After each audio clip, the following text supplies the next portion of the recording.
Xin chào mọi người. Hôm nay nhà mình sẽ đi tham dự một thánh lễ rất là đặc biệt ở nhà thờ Thánh Ignacio. Hôm nay lễ cưới của hai bạn sẽ được tổ chức ở bên thánh đường Maria bên phía bên kia.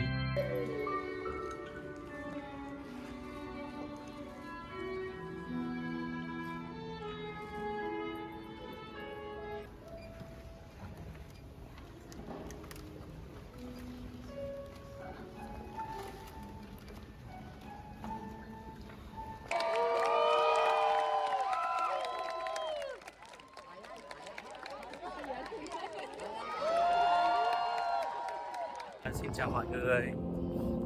Hôm nay nhà mình đi tham dự một thánh lễ rất là đặc biệt ở nhà thờ Thánh Ignacio, nơi chứa đựng rất nhiều kỷ niệm đối với gia đình mình. Hôm nay nhà mình sẽ đến tham dự thánh lễ cưới của một người bạn của hai bạn tụi mình quen ở trong nhóm giới trẻ quốc tế. Cô dâu là người Nhật, chú rể là người Philippines. Hai bạn rất năng động và thân thiện và từng là nhóm trưởng của nhóm giới trẻ quốc tế. Nên mình nghĩ hôm nay sẽ rất là đông và có nhiều người trẻ từ nhiều quốc gia khác tới tham dự nữa.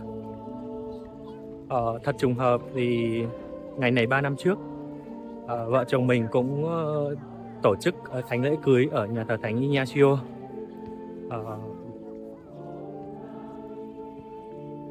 Hôm nay trời nắng đẹp trong xanh, mình nghĩ là rất phù hợp cho một ngày trọng đại như thế này.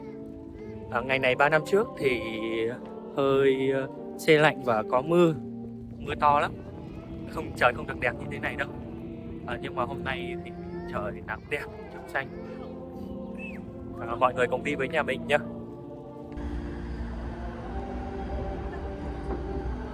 Oh wow, so many people there.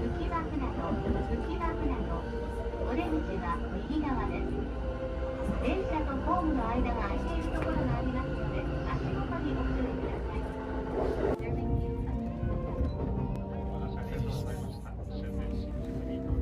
Nhà mình đã tới khu vực ở bên nhà thờ, bên ga Jotsuya. Nhà mình đã tới ga Jotsuya.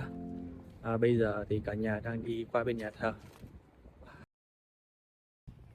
Đây là không gian bên ngoài nhà thờ Thánh Ignacio.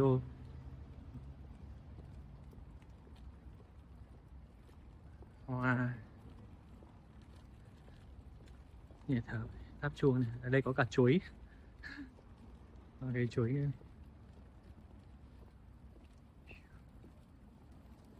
Mọi người cũng đang đi tới nhà thờ. Thường mọi năm vào cái tuần lễ vàng này thì cũng có nhiều lễ cưới của người Việt mình đó. Không biết hôm nay có không? Đi vào trong nhà thờ xem sao. Cũng tiện đây thì mình sẽ quay giới thiệu cho mọi người về nhà thờ Thánh Ignacio một xíu. Bên phía bên kia là nhà nguyện Maria, cũng là một thánh đường nhỏ, thì thường sẽ có lễ Philippines và thường lễ cưới của người Việt mình cũng hay được tổ chức ở bên đó. Phía bên này là khu nhà sinh hoạt giống kiểu nhà xứ ở Việt Nam mình á. Ở tầng 1 thì có văn phòng này, tầng 2, tầng 3 thì thường có cái phòng để cho mình có thể mướn để mọi người vào đấy sinh hoạt chung. Còn bên này là nhà thờ chính nhá. Nhà thờ chính thì có dạng hình tròn. Thì hôm nay lễ cưới của hai bạn sẽ được tổ chức ở bên thánh đường Maria bên phía bên kia.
exchange of consent and marriage vows.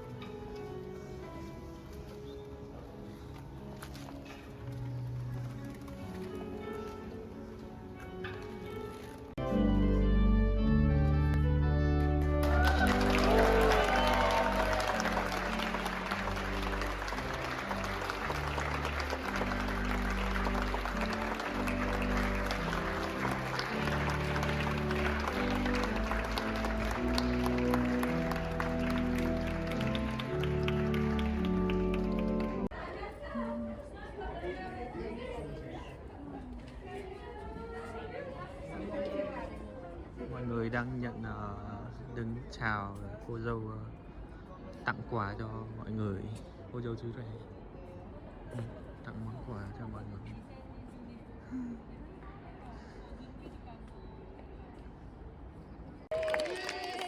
Yeah, omedetou.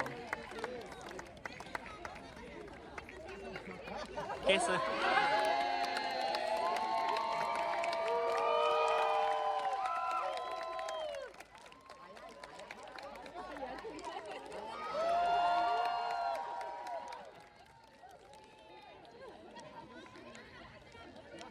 Bây giờ nhà mình sẽ đi ăn trưa cùng với mấy anh chị trong nhóm các gia đình. Hiện tại bây giờ cũng gần 2 giờ.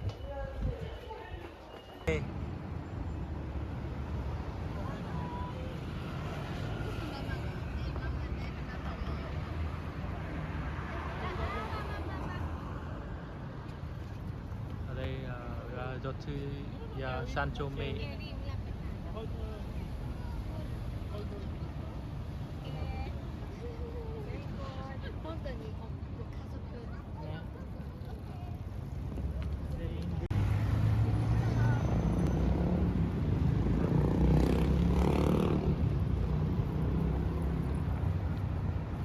Wow.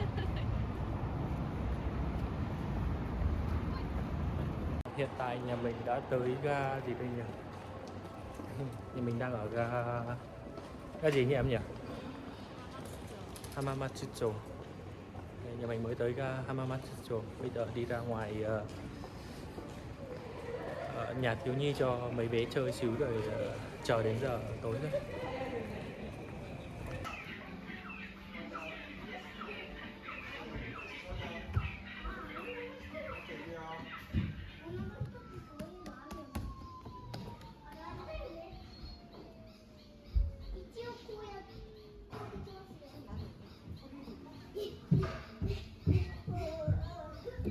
Anna, look, wow, bear, solar bear. Wow.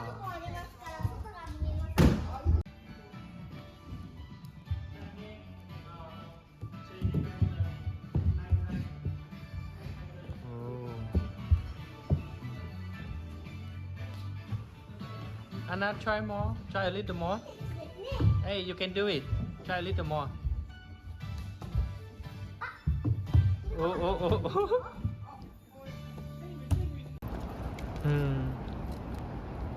Mama, đây rồi bước. Ok, bây giờ nhà mình sẽ đi qua bên tiệc cưới mới cho bé, mấy bé vào trong nhà thiếu nhi khu vui chơi một xíu. Giờ sẽ đi qua nhà hàng tiệc cưới nhá. Wow, khu bên này đúng là khu trung tâm có khác, toàn nhà cao tầng không. Wow. Chỗ này là chỗ trung tâm nhất rồi nha mọi người, gần ngoài chỗ ở đây đang là Minatoku, cũng gần hoàng cung ấy, gần cảng biển.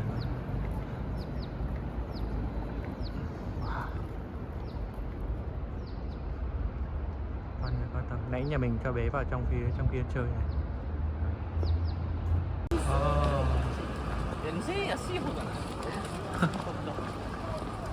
Chắc là trong khách sạn này. À đúng rồi ha, Mitsui Garden Hotel. Đây khách sạn này. We go this way. Okay. See we go then.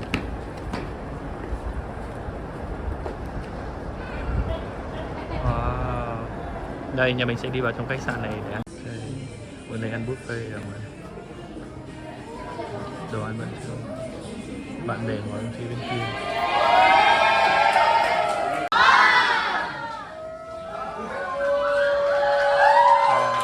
Giờ cô dâu chú rể đang đi vào trong nha mọi người.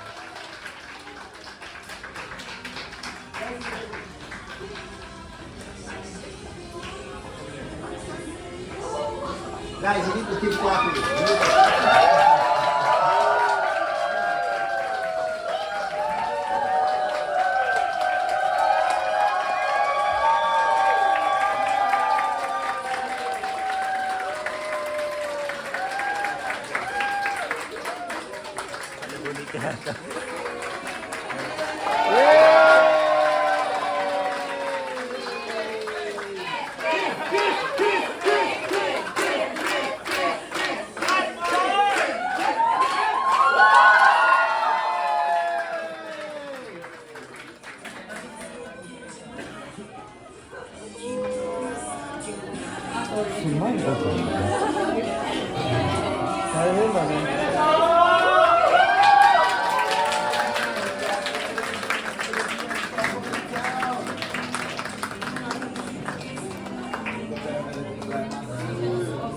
Hiện tại thì tiệc cưới cũng đã xong rồi, nhà mình cũng chuẩn bị đi về. Cũng nhân đây mình xin được gửi lời chúc hạnh phúc viên mãn đến hai bạn trẻ. Chúc tất cả mọi người trong chúng ta luôn tìm thấy niềm vui, tình yêu và ý nghĩa trong những khoảnh khắc đời thường. Cảm ơn tất cả mọi người đã dành thời gian theo dõi và đồng hành cùng với gia đình mình. Xin chào và hẹn gặp lại mọi người trong những video tiếp theo nha. Thành lễ cũng đã xong rồi nhưng mà mình sợ về nhà quên á, nên là giờ sẽ chia sẻ luôn với mọi người về một số điều mình thấy đặc biệt, ý nghĩa ở trong thánh lễ cưới của hai bạn ngày hôm nay. Vì nếu như mọi người là người Công giáo thì mình nghĩ là về cơ bản thánh lễ cũng giống với thánh lễ cưới tiếng Việt của mình. Nhưng khác một cái là ban đầu á, khi mà mới vào thì ở bên này thì giống ở Nhật là mẹ cô dâu sẽ trùm cái khăn đầu lại cho cô dâu, sau đó dẫn cô dâu lên rồi trao cho chú rể. Sau đó mình thấy một điểm nữ khá là xúc động, đấy là chắc là bà ngoại của cô dâu, năm nay chắc hơn 90 tuổi rồi nhưng vẫn đủ minh mẫn để có thể lên đọc bài đọc 2. Bà đọc rất chậm nhưng rõ ràng, mạch lạc và rất là xúc động. Điểm tiếp theo nữa thì mình thấy là các bài hát ở trong thánh lễ ngày hôm nay thì được chính cô dâu và chú rể chọn, bởi vì cô dâu và chú rể là hai người rất thích âm nhạc. Hai người cùng sinh hoạt ở trong nhóm ca đoàn của giới trẻ quốc tế. Một điểm nữ mà mình thấy là khá là ý nghĩa đấy là sau khi mà sau lễ cưới thì gần kết lễ thì cô dâu và chú rể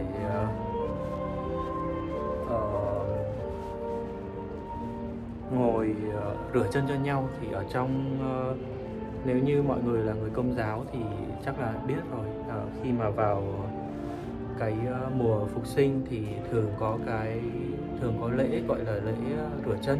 Thì ở đây cô dâu chú rể muốn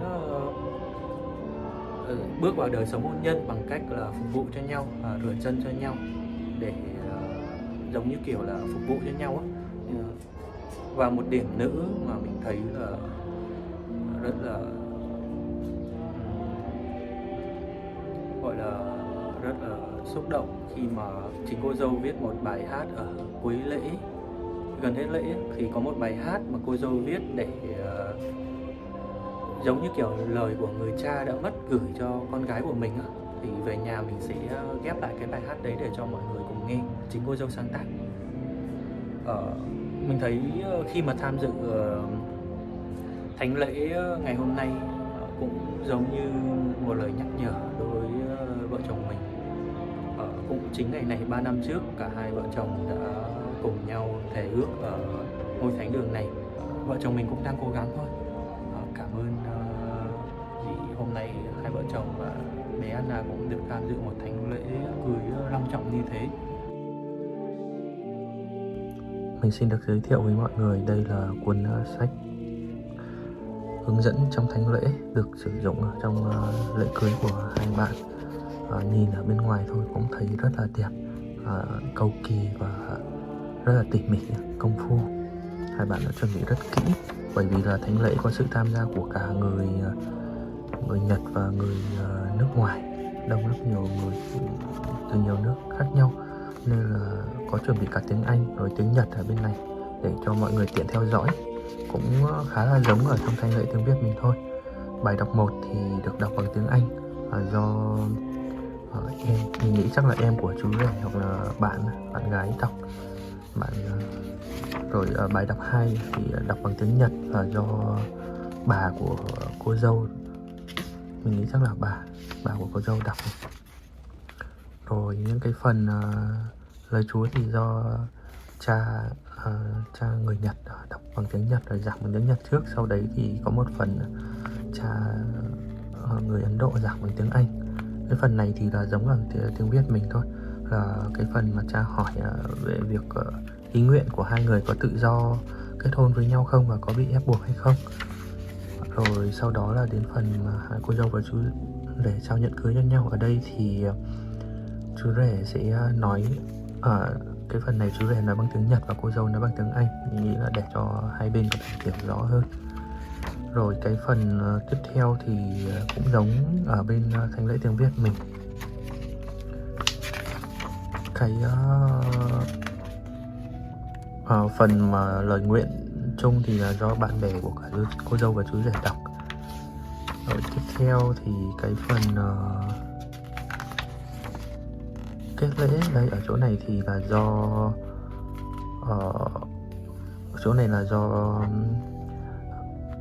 chính cô dâu sáng tác bài này nhé, bài Dear Dad, Dear Beloved, là cha giống như người cha kính yêu và người mình yêu người mình yêu thương.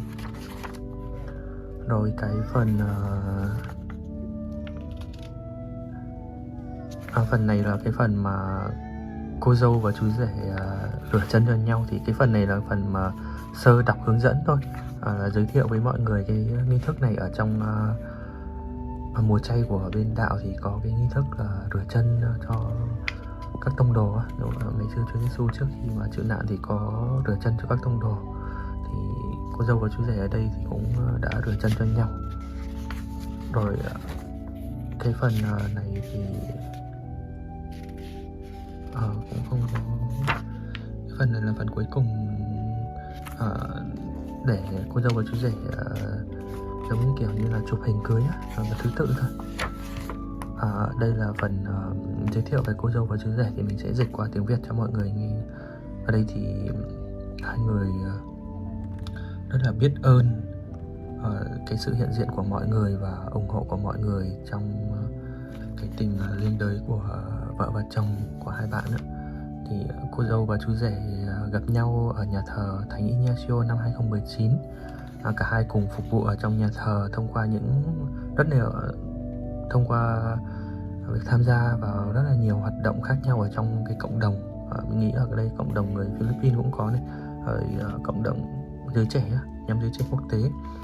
Thì với cái việc mà hai bạn cái tình yêu, cái lòng nhiệt thành và tình yêu dành cho âm nhạc, thì hai bạn cũng đã phục vụ ở trong cái nhóm giới trẻ quốc tế này, SIIYM. Thì bạn nào nếu như tới Nhật mà muốn tham gia vào nhóm quốc tế thì có thể tìm kiếm trên mạng cái từ khóa là SIIYM này, thì mọi người có thể tham gia vào để trau dồi thêm tiếng Anh và cũng có thể giao lưu thêm á.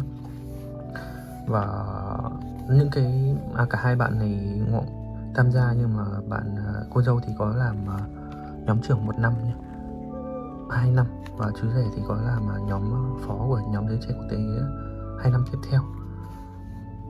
Và cả những bài hát trong cái buổi lễ cưới ngày hôm nay thì đều có một cái ý nghĩa đặc biệt cho đôi bạn trẻ này. Bởi vì những cái bài hát này thì cả hai bạn cùng đã phục vụ trong những thánh lễ, khi mà cả hai cùng phục vụ trong thánh lễ thì đã tự chọn, khi mà thấy nó rất là ý nghĩa nên là đã chọn những cái bài hát cho trong cái tiệc lễ, trong cái buổi lễ cưới này.